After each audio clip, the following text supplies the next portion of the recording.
Okay. Hi, everyone. Thanks for joining me. We are recording this call for people who weren't able to make it and have questions and want to watch it. So, um, but it won't be blasted all over the internet or anything. Going to start by sharing here. There we go. Okay. So, hello, everyone. Nice to see you. See some familiar faces and some new faces. Those of you who don't know me, I'm Carolina Martin, Caro for short. I'm an astrologer and one of the main teachers for the Astro Butterfly School. So a lot of you have seen me before on talks like these. And today I'm here to talk about this new course that we're going to start next week on transgenerational astrology, decoding family patterns through generations with astrology. That pretty much sums it up. So really the idea of this call is to give you an overview of what the course is going to be about, as well as a flavor of, for the kinds of analyses and, perspectives that we're going to be doing in the course, right? So I'm going to start with an overview of what exactly we mean by transgenerational astrology. Then I'll give you more details on what the 4-week course will consist of. And then we'll take a look at the British royal family as a little case study. And finally, we'll end with a Q&A. So definitely any questions that you have about the course itself or the general subject matter, that's what we're here to answer. And so, yeah, if you need to leave early and you want to make sure that you catch the end of the call, we will send out the recording for those of you who registered. Okay, so what exactly is transgenerational astrology? It's the use of astrology to study how family stories and personal histories connect and affect each other over time and across generations. So what we're talking about here is using astrological tools like birth charts, planetary transits, and cycles to identify and reflect on themes and family narratives that have persisted and shifted, right, over the course of time in your family. Because remember, our personal stories reflected in our natal charts are shaped by our parents' experiences and their parents' and families' experiences, which are part of an even larger social and cultural history. Right? The traumas, both capital T and little t, right? Societal, cultural traumas, familial, are reflected in our charts, and astrological tools can really help us see how they get passed down over generations and triggered over time. So the idea with this course is to use astrology to help us see repeated patterns, identities, internal conflicts, right, that get passed down along the generations, each time with, a little different twist usually, right?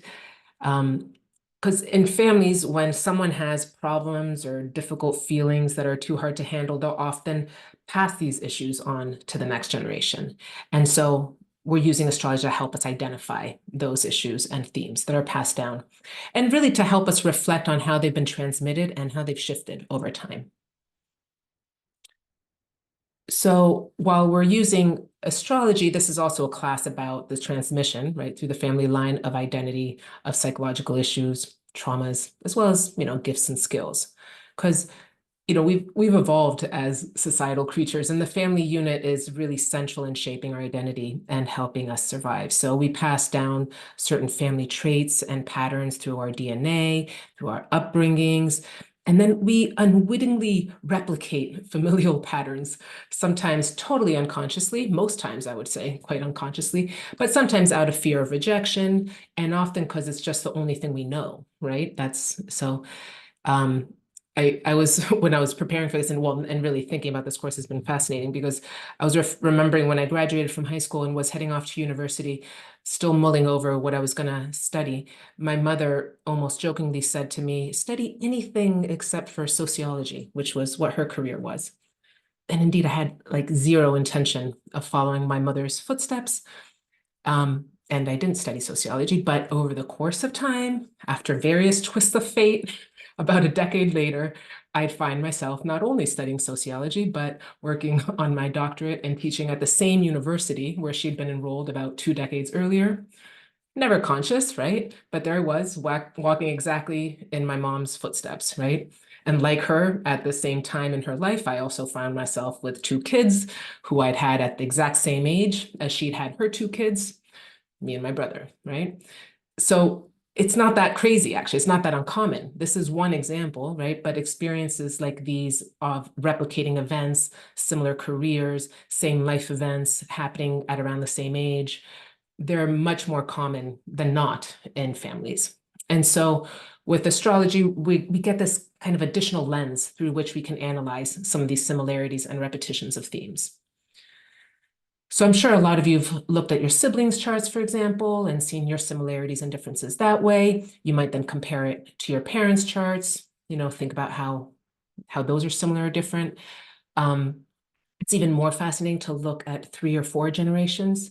I'm sure a lot of you are familiar, for example, with some of, like the research on epigenetics that have shown how exposure to trauma, for example, is passed on to future generations, even if those future generations didn't even experience the trauma, right? So like there was a really famous study on Holocaust survivors in New York. And they found like the grandchildren, right? So 2 generations later of Holocaust survivors had these changes to a gene linked to cortisol levels, right, which is a hormone involved in stress response, right? So like science is slowly uncovering the ways that both our psychology and our bodies are shaped by our family's experiences multiple generations before us.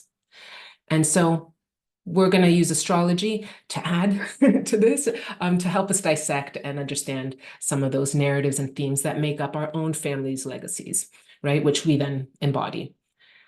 So we'll see how personality and psychological complexes get repeated down the family line, and also how they alter over time, right? Or how new influences get added in as new family members arrive, right? As we marry someone new with a different family line, and then our kids reflect both those family lines. So should be very interesting. Now I'll get into a little bit more detail about what the course consists of. So we're going to be exploring some, key concepts that are central to this idea of transgenerational astrology. First is what we call the parental project, right? These are the aspirations and desires that parents project onto their children, which then shape their identities. So astrologically here, we're going to be focusing on the 12th and first houses of the natal chart, as well as the planetary cycles that were active when our parents gave birth to us. And there's also a few other elements in the natal chart that we'll think about here as well. Next is family genealogy.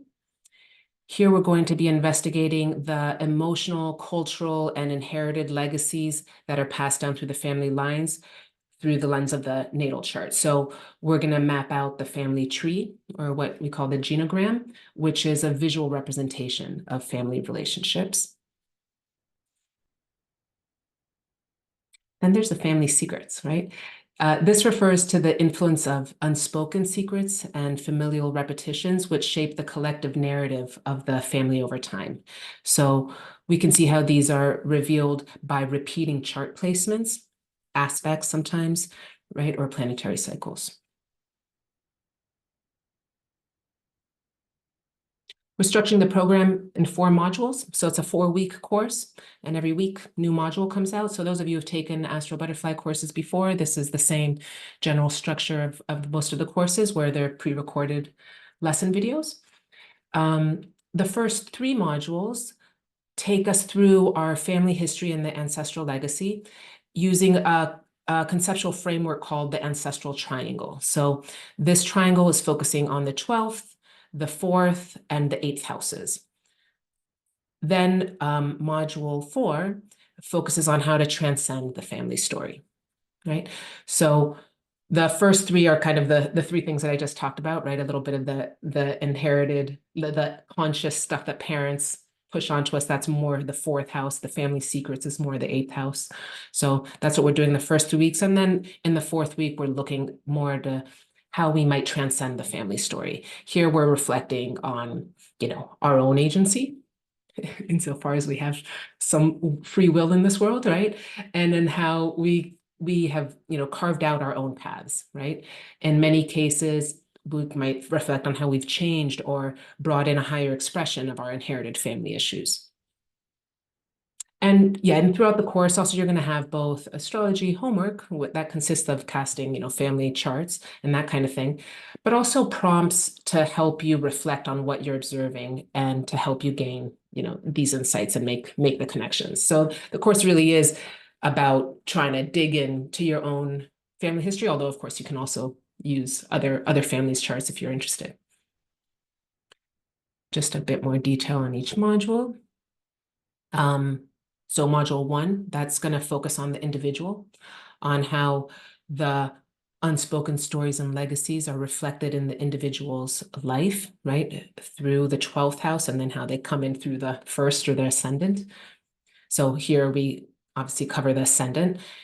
We think of that as kind of the steering wheel of the entire chart, including that triangle of the 4th, 8th, and 12th houses that we were talking about. So we'll also discuss in depth the role of the sun, moon, Saturn, and how they play in the role that they play in the formation of identity. And in module 1, yeah, we're also going to explore planetary cycles and their impact on personal development. Great question, Linda. I'm going to answer that in a little bit. Both those questions. Okay. I mean, I do feel like I should preempt that for a question that we've gotten a lot is, what if I don't have birth times of my family members? Will I still be able to do this? Yeah, I mean, absolutely. So it obviously full birth charts with time of birth are ideal.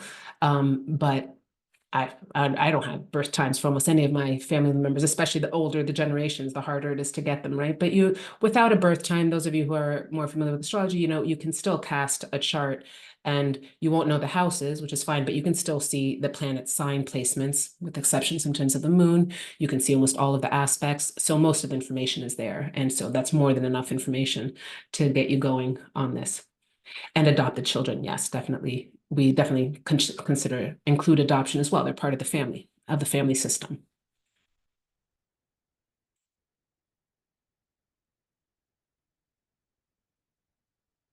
Yeah, and sometimes sorry, another question that came up on the chat is, what if you don't know one of your biological parents, right?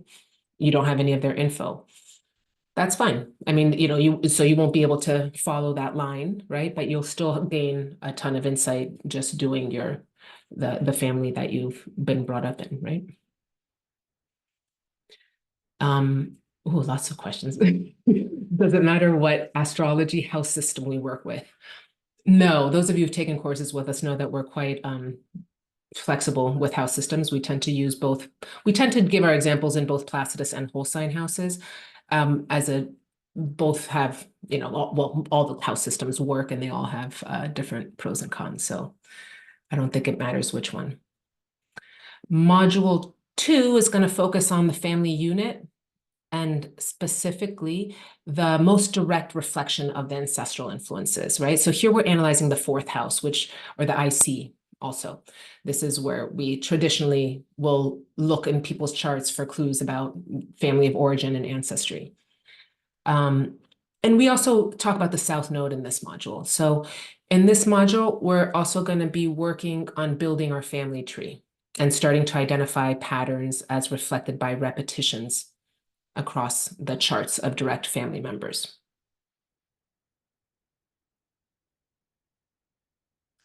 Module 3 steps it up a notch to help us connect the dots, okay, and help and uncover hidden influences in our ancestral lineage. Here we're covering the 8th house, which we can think of as the house of family secrets. And we study more complex dynamics across 4 generations with the help of chart analysis, synastry, for those of you who are more familiar with that, transits, synodic cycles. So kind of pulling out various astrological tools that we can use to look at the connections across family members. And yes, so someone's asking, what if the IC has no planets but does have asteroids? I assume you mean the 4th house. And everyone has all the houses in their chart, right? Whether you have planets in them or not is an additional layer of interpretation, but you'll still, every house exists in every chart, and that's going to have a sign the angles, so the IC, the ascendant, that's in every chart. So even just the signs of these angles and houses matter. I mean, have a huge influence. Well, they reflect, obviously, tons of information about your ancestry and your family.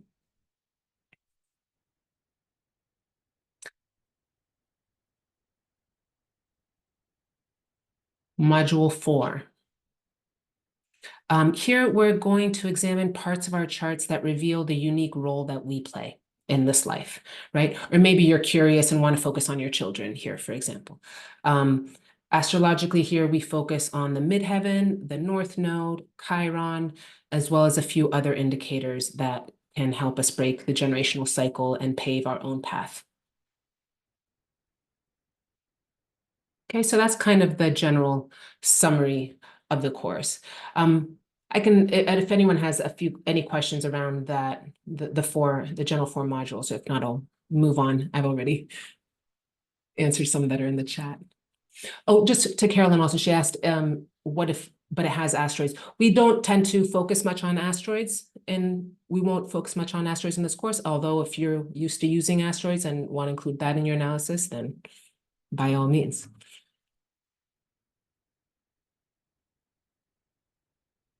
Great. Okay, so let's go just a little bit deeper here to give you more of a flavor of what we're talking about when we say we're looking at repeating patterns in family members' charts. So one of the most basic repeating patterns you might notice across family members are sign placements, right? So for example, maybe you have a Leo sun and a Gemini moon. Then you see that your mother also has a Leo moon. So the way she nurtured you, moon, or her internal emotional world, moon, was fundamental in shaping your conscious identity, sun. Then you notice that your father's sun is in Gemini, just like your moon. So you're seeing your internal default way of being, moon, coming down through your father's line. Now, this is a very simple example, and of course, there's much more we can say to gather from, or gather from any of these placements and repetitions. But this is just to say that the identification of repeating sign placements is a really important starting point. And I'm sure many of you have already noticed this, right? Like, I come from a family of whatever, Sagittarians, or like you'll see this already in your family. Probably many of you have noticed that. And importantly, these signs, they can give clues not only to the style of transmission, but also to the fundamental repeating themes that exist in a family. And sometimes what will stand out is how certain family members are conspicuously missing certain sign placements. Like in my family, for example, there's a super strong Virgo Pisces signature. My mother and brother both have Pisces ascendants and personal planets in Virgo. And my father has a Virgo moon and a Pisces sun.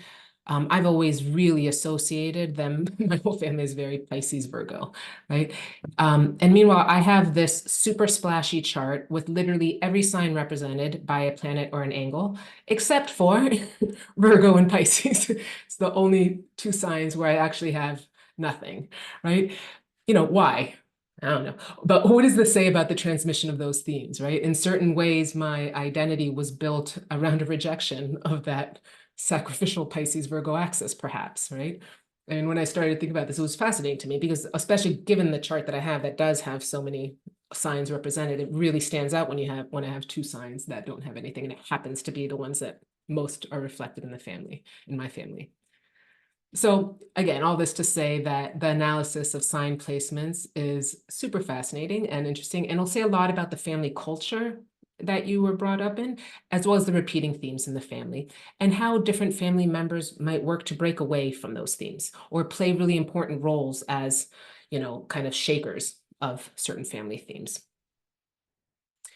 And then in the analysis of sign placements, really, it's just the beginning. Another thing that we really want to look for are common patterns reflected in natal aspects. So the relationship between planets. For example, here, what are we seeing? Mom here has a Moon-Venus opposition, indicating, right, a challenge between what she needs, Moon, and what she wants or likes, Venus. In the father, we might see that he has the moon and Venus conjunct, right? Albeit in different signs, right? And then maybe the child inherits the square. So here there is a another hard aspect, right? Very common that you'll see the relationship, like planets in aspects in multiple family members' charts, but in different aspects.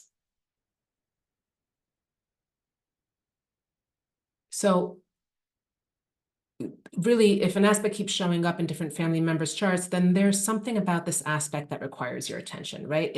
You're asking yourself, how and why is the family as a system grappling with the integration of the archetypes represented by those planets?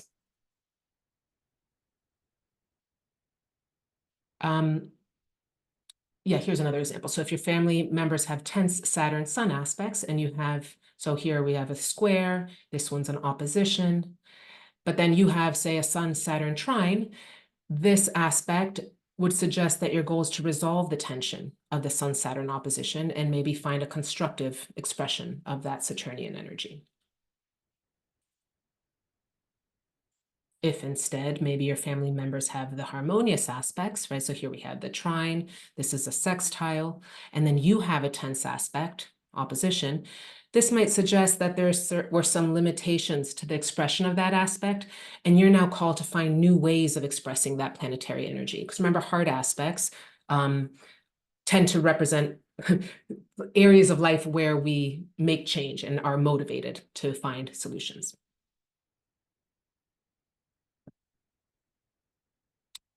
And yeah, this is really important. Just because you have the same aspect, that doesn't mean it's going to manifest the same in everyone's life, right? Usually they don't. So here we're seeing a Moon-Neptune square in 3 family members' charts. So it's the same exact aspect, a square between Neptune and Moon, right? In the first one here, we have Neptune in Virgo and Moon in Sagittarius in the 8th house. And maybe in his life, this square manifested as substance abuse issues, right? Which is quite characteristic of Moon-Neptune hard aspects. Then we see that his son inherited the square in different signs, because Neptune obviously has moved since the grandfather was born. And so here we have Moon in Leo, square Neptune in Scorpio.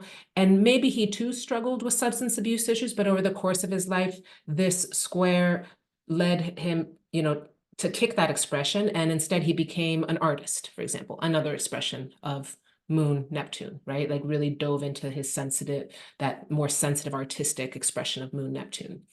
And then in the next generation, we see the square appear again, but for him, maybe it's manifested as an inclination towards spirituality, another expression of Moon Neptune, and perhaps as a life dedicated, towards, I don't know, transcendence in some way, right? So the idea here is to explore these common patterns with sign placements and aspects, but also to try to connect the dots and think about how the same archetypes have expressed themselves and evolved differently in the lives of different family members.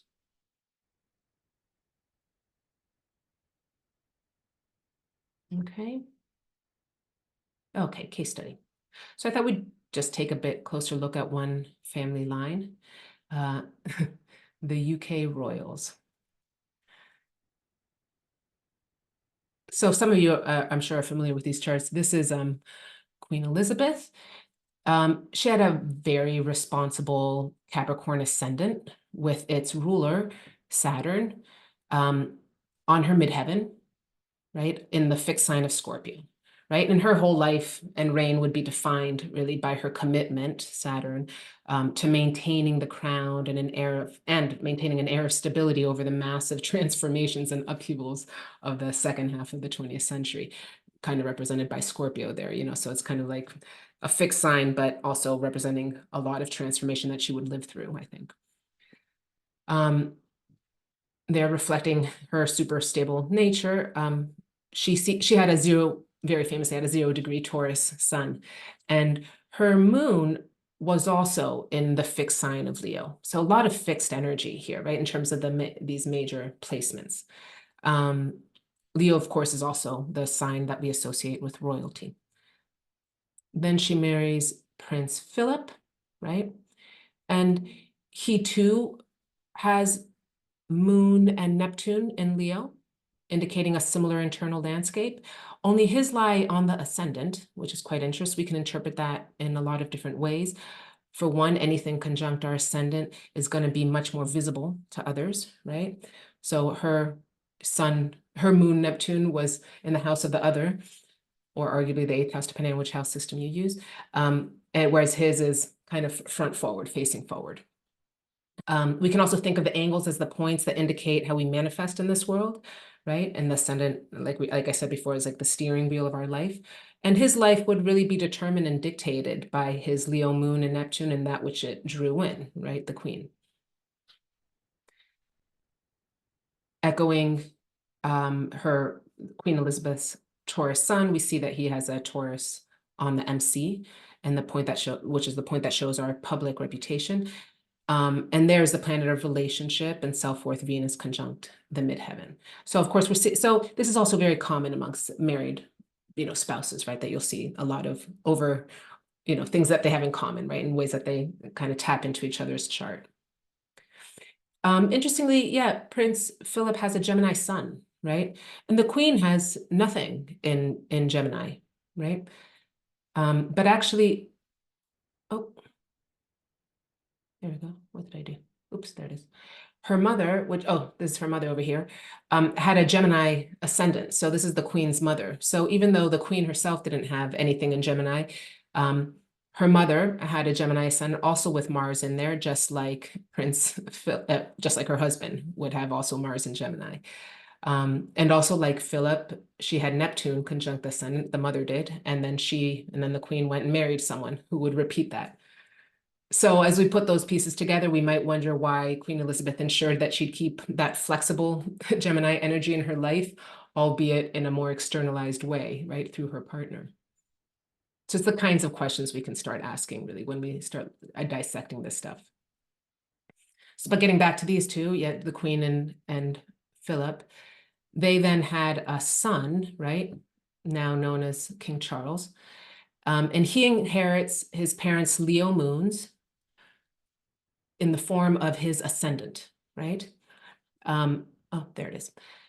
So, and his life also would obviously be determined and defined by virtue of being born in as the future king, right? His inner world, moon, and the planet that traditionally indicates the mother is in the same sign and the exact same degree as his mother's sun, 0 degree Taurus. So again, not that uncommon that we'll see repetitions. Interesting that we see it up to the exact same degree. So this is something else that we're going to pay attention to also. Sometimes you'll see this repetition of degrees over and over in different family members, which I'll talk a little bit more in another example. This is his sun down here, and that one we see that that's in Scorpio, so his identity, just like his mother's midheaven, actually, right? So he gets his solar identity, it matches her public identity, her public persona. So anyway, we see here, how the fixed energy of Leo, Scorpio, Taurus, it's so clearly embedded in all three of the charts here. And then King Charles marries the disruptor, Princess Diana, right? That's his first wife. And here we're seeing how other people can enter the family tree, right? And introduce new influences, right? Here Diana enters the family and she and Charles are going to start a new line, right? Which introduces new themes. And most notably, I'd say, is this really strong Cancer archetype that wasn't present or not drastically present in the other charts, right? She also has a Sagittarius ascendant, which actually matches Charles's Mars, but it's much more dominant here by virtue of being the rising sign, an angle sign. Then we see that her eldest son, William, carries on the Sagittarius ascendant, and he also has both a Cancer moon and a Cancer sun. So his sun is at 0 degree Cancer. So again, we're seeing lots of 0 degrees again in the families, right? We're seeing the 0 degrees come up over and over. And really that 0 degree Cancer is such, it's the first sign, the first degree of a sign, right? So I would say it really emphasizes the introduction of this strong Cancer flavor into the royal line, firstborn son, right? And then her second son, Harry, has quite an impulsive expression actually of the of the Sagittarius with Mars and Uranus in there. So, oh, I thought I had it circled. Oh, look what I did. Oops. Sorry, I bounced too many times. There's Prince Harry. So yeah, he has the Sagittarius in a more impulsive way, but and also a little bit more hidden because he's got Mars with Uranus there. And he just carries Cancer on the descendant, right? But we see that both boys still carry their grandmother's stuff also. We see the Scorpio up there, and Harry's going to echo the grandmother, Queen Elizabeth, with his Taurus moon there as well. And yeah, and really interesting about those boys is that then they end up both marrying people with strong Cancer signatures, right? So Prince William's wife, well, hers is a little bit less strong, right? She has her Cancer moon, and Prince Harry's wife, Meghan Markle, has Cancer much more dominant and visible because she has a Cancer rising, right? And then her midheaven ruler is Mars, and that's also in Cancer. So it's Meghan actually who's much more known for her Cancerianness. And then she's also the one that has much more clearly disrupted the royal family status, right? The royal status quo, a lot like Princess Diana had. And so again, here we might just reflect on why and how the royal families repeatedly attracted Cancer energy, perhaps as a way to balance its dynamic to some degree. And these are the charts of Prince William and Catherine's 3 children. And there we also see quite a strong Cancer Capricorn tug. So it's interesting that, so again, the Cancer that was introduced by Princess Diana, we're now seeing it very clearly established in her grandchildren, right? So what it all means, how we want to completely dissect and interpret what this Cancer energy means is something you would want to then reflect on, and we would go a little bit deeper here. It's just kind of identifying the way that it then starts showing up along the line, right? And still, they're still carrying forward that fixed Taurus and Scorpio energy anyway, which is interesting. All 3 of the kids do that.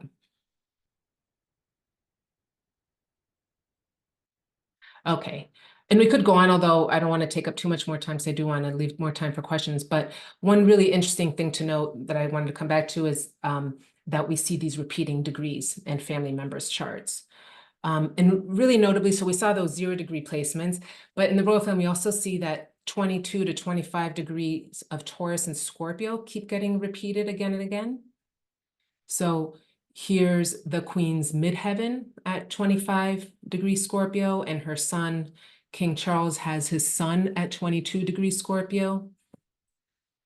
Princess Di steps it up a notch with her T-square. She has like a full aspect pattern, right? All in fixed signs, with Venus here at 24, Moon at 25 Aquarius, Uranus at 23 Leo. And we know that T-squares are very active aspect patterns. So we could see her T-square at those degrees as a clearly disruptive force to the royal family's otherwise quite contained Taurus and Scorpio axis, right? Which was all about stability. Then comes Princess Di with a T-square with Uranus in it being like at the same degrees, right? And here are the charts of Queen Elizabeth's other 2 children. So she had Prince Charles, she also had Andrew and Anne. And notice that they also have fixed sign planets at those degrees. Andrew has his moon down there at 25 Scorpio, and Anne her sun at 22 Leo. And so, yeah, why am I showing you all of these? Because when you see repeating degrees, especially when they're all in signs of the same modality, in this case, fixed signs, that means that the whole family will be sensitive to transits of the major planets through that part of the zodiac, right? So when outer planets like Pluto, for example, or Uranus travel through those degrees in a sign of that modality, right? So in this case, fixed signs, the whole family system gets disrupted, right? Not just individuals. So those are always really important historical moments to look at when you see a repeated degree across family members' charts. In the case of the royal family, Pluto transited 22 to 25 degrees Scorpio between 1991 and 94. And so, in other words, Pluto was transiting the Queen's midheaven, Charles's sun, Andrew's moon, Diana's Venus, right? I think it was Anne's sun as well. And this is the period when Charles and Diana got separated. Prince Andrew and Prince Anne also got divorced. There were extramarital affair scandals, including other various members of the royal family. There's also a big fire in Windsor Castle. The Queen started having to pay taxes on her income, all really intense manifestations of that Pluto transit, right? So kind of those are the really interesting moments to then kind of pay attention to if you do see those repeated degrees in the same modalities and families charts. Okay. So I know a lot of you already asked some questions. Yeah. It's always fun to look at different examples of case studies of, sorry, I was laughing at someone's comment saying Prince Philip also has Pluto conjunct Mercury, which feels quite fitting. Just before I open up to other questions, I thought I would preempt a few questions that I know we're going to get. One is, here we go. Can you see those? What if I don't have birth times for my parents and grandparents? So I wanted to explain that, yeah, I mean, those of you who are more familiar with astrology, the only thing, if you have the date, the moon might have changed signs in that day, but all of the other planets will be exactly in the same place, unless the odd chance that someone is born exactly on a cusp, it might have scooted the sun. So more than enough information to find aspect patterns that are repeating, to identify signs that are repeating. What if I'm adopted? You can create a family tree for the adopted family. And if you have data for your biological family, you create that separate family tree line as well. This is an important question. How much astrology do I need to know? I mean, as you know, just from the examples, obviously we are expecting that you have a working knowledge of planet signs and houses, right? So you should have an understanding of what Venus in Cancer means, or Saturn in the 10th house, right? It's just, otherwise it's just, you're going to be lost just dizzyingly trying to identify and read the charts. So as I always say, you should be able to read glyph, right? You should be able to read a chart and be able to put that together to some degree. So not a course for total beginners. Now, you can still take it, but understand that there's going to be parts that you're going to struggle to keep up with, right? Especially the more complex astrological analysis parts. Yeah, and if you don't know a birth time, what time would you use? Great question, Ellen. Midday is usually the best bet, mostly because of the movement of the moon. The moon transits through a whole sign every 2.5 days or so. So if you use the midday time, you know that the moon is going to be in that degree, give or take the same amount, give or take 6 degrees. So it's the time that you usually cast for, and you would just ignore house placements.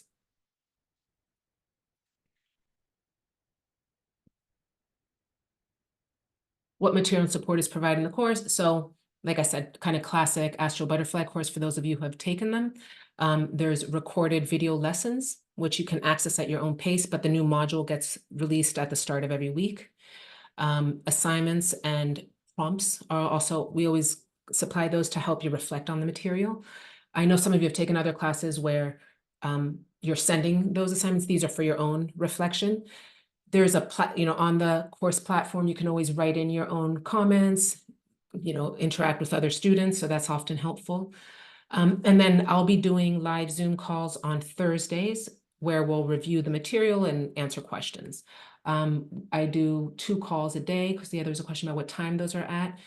We'll do one at 8 a.m. UK time, which is for Europeans in the morning, or even it would be in the evening for Australians and New Zealanders. And then we have the second call at 5 p.m. UK time, which is noon New York time, or 9 a.m.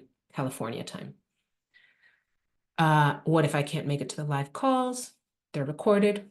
You can ask questions in writing before the calls, and those will be answered live too. What if I can't get through everything in 4 weeks? You get access to the course material forever and ever and ever, and you can go through it at your own pace as well.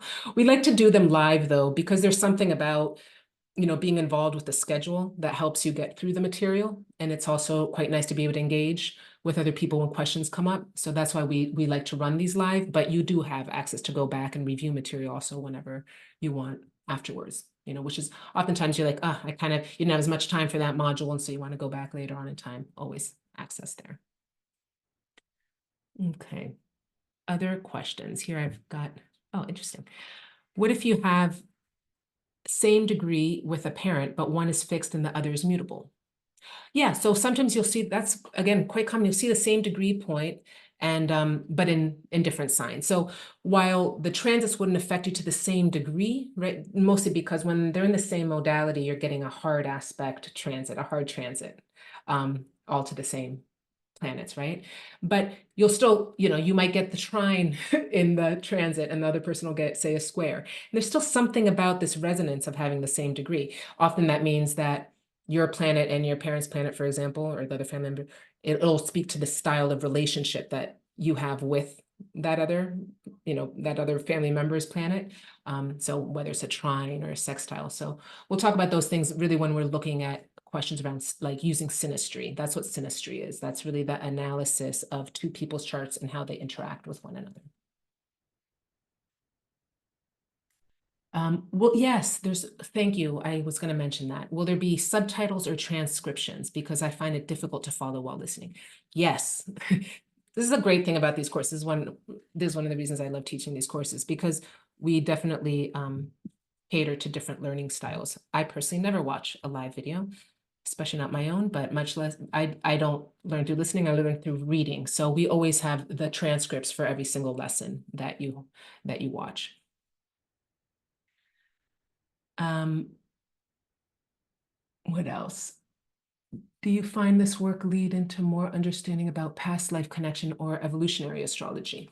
Yeah, I mean, so we do cover the nodes. So if and those are quite central. Nodes and Pluto are quite central in evolutionary astrology. So if that's your style of astrology, obviously you would take that interpretation in your direction. We offer a framework. That's what I think Astro Butterfly courses are really good at doing. They kind of give you a way to approach a topic, an angle to approach a topic. Doesn't mean that we're going to cover everything ever written on on family history or soul's paths, right? But that you kind of take that. It's a really, we always offer these really interesting ways to analyze things, which you can take and then you move it on and push it to your own interpretive style. Yes, so the live Q&A calls are at 9 a.m. Pacific, 12 p.m. Eastern US. And the live calls are usually an hour, long. And the video lessons, oh yeah, so the video lessons, they're usually short, right? I mean, they vary between 2 and 10 minutes each, and there's multiple video lessons in each module. So they're really quite digestible. That's a reason I think that we're pretty popular with those style. They can kind of go in, watch course, sit on it, watch a little lesson. So every module will have, say, I'm not sure how many are in this, I can't remember, maybe 4 to 6 lessons or videos. And then you watch them at your own pace over the course of the week. Am I Astro Butterfly or is Astro Butterfly a group? I work with Astro Butterfly. It's a group, I mean, essentially, but the person who writes the newsletters, that's not me. She's Angelina. She's the Astro Butterfly owner and also creates most of the content for the course. I create some content for the course as well. And I do the live calls. But yeah, no, we're a team. Okay. Will there be more live calls or the possibility to ask questions in the community after the official end of the course? Do you mean in the Age of Aquarius community, Isabel? Or do you mean in I'm just going to make it a little bit bigger. So the courses are always on a different platform, which is Teachable. So if you've taken other Astro Butterfly courses, you're familiar with that platform. And you can write questions. So I think, but yeah, after the 4 weeks, we don't tend to answer questions like we being me, Angelina, the kind of Astro Butterfly teaching team. But so it's during the 4 weeks that's more interactive. But if you meant, okay, so yeah, you're saying you're not familiar with the platform yet. So then there's the Age of Aquarius community platform that a lot of you are on. And there's always the opportunity to write whatever questions that you want if you're part of that community. But not everyone who's in the community will have taken the course. It's kind of like 2 separate platforms, but you can always ask questions there. Does that answer your question, Isabel? I'm not sure.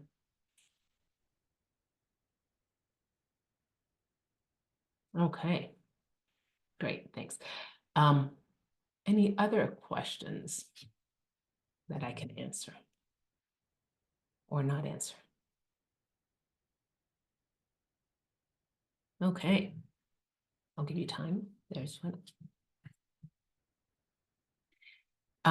Yeah, I have to do some history gathering. Which module will you require birth charts of family? So in the second and third modules, we start getting more into it. But again, you could start with you and your children, right? Like the reality is, you don't have to have 4 generations of birth charts if, to get something out of this course. You could start with you and your parents. You could start with just your nuclear family if you have that. You could start with you and one parent, and that in itself will give you some information. So it's like it's the thing with astrology, right? It's always layers and layers, and there's more information. You can do more digging and more digging. I mean, I personally don't even, I'm not even positive about my father's birthday, much less his birth time, but it's still like very interesting to see. I can still see very clear patterns just using the range of information that I have. And his grandparents, I mean, his parents and his family, we have almost no information on. And so, yeah, it's going to be more limited there. But I do have cousins, for example, from his family line, so I can get information from them. So you kind of piece together what you have. And I can guarantee, regardless, it'll be like, even if you're just comparing 2 or 3 charts, it's still always interesting. There's always information that you start pulling out. And then you can also just use case studies, right? I mean, we always give case studies and examples in the course material, and that also just to illustrate the mechanisms or the kinds of things that you can see.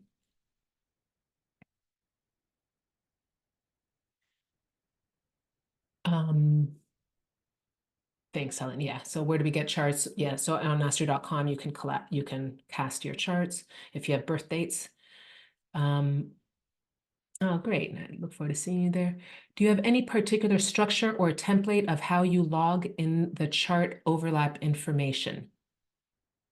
Like in Synastry, like when you see like how to keep track of it? Is that in the course?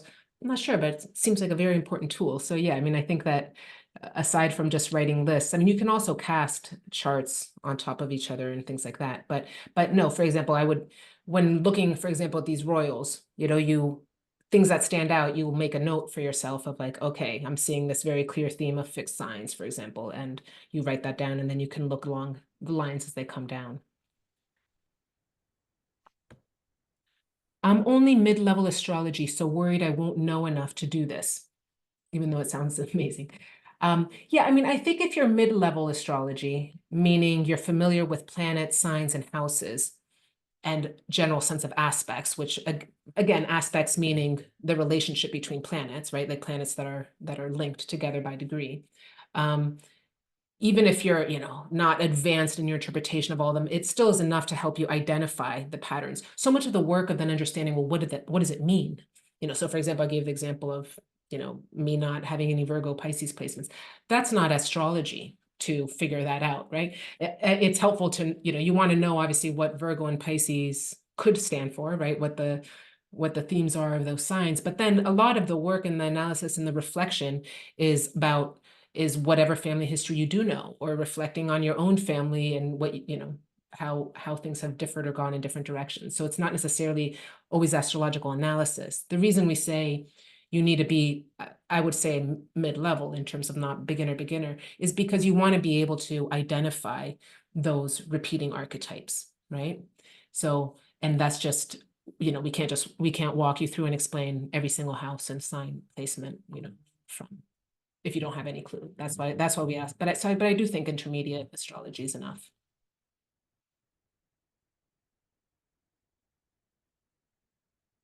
Great. I still struggle with degrees and aspects, but can understand to a certain degree and can research it as you go. Yeah, exactly. Exactly. I mean, I would say it's as simple as being as understanding, okay, these are hard aspects versus easy aspects, what in astro.com would be red lines versus blue lines, for example. And then again, that's also where Q&As are helpful to reflect on, where you can write questions and people can help you reflect on what some of the meanings might be. And yeah, you can always research as you go. Anything else?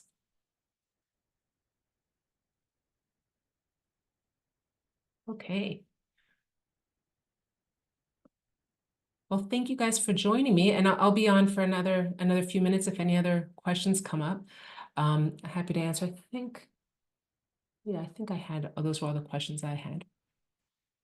Oh, Beth asks, where can I research at? Research, oh, like if, for example, astrological information, like what does a Venus moon opposition mean? The internet is your oyster, my friends. You can absolutely Google things like aspects. And then, yeah, I mean, again, Q&As are also very helpful for that, or writing questions, but definitely basic interpretations like that, like what is, this sign placement or this aspect placement, the internet is very helpful for sending you in the right direction. That's key, right? You're never going to get a full answer about your personal family, right? But it'll send you there. Okay, guys. Thank you. Thank you for joining me. I hope to see you guys in the class. Our courses are really always very interesting. So we have people are usually very happy with them. So hopefully we'll see you there. Take care, guys.